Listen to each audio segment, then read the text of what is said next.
bifuza kuba intwari mu byo kwizera nk'Aburahamu, bakukugirira icyizere ko ibyo wavuze ari ukuri,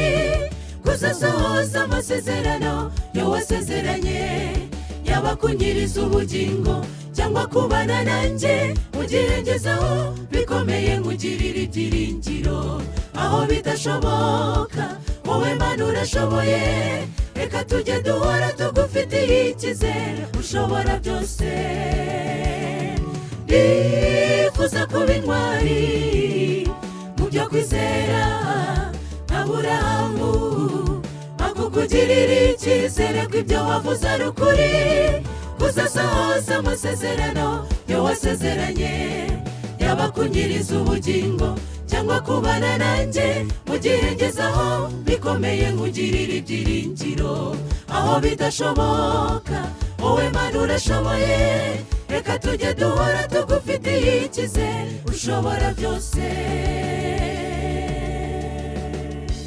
aho neza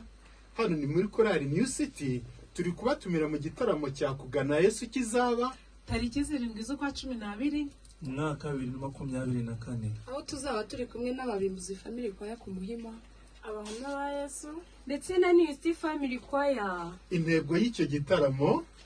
ninjye yabikoreye, nzaba mpari nawe uzaba uhari, twese turatumiwe.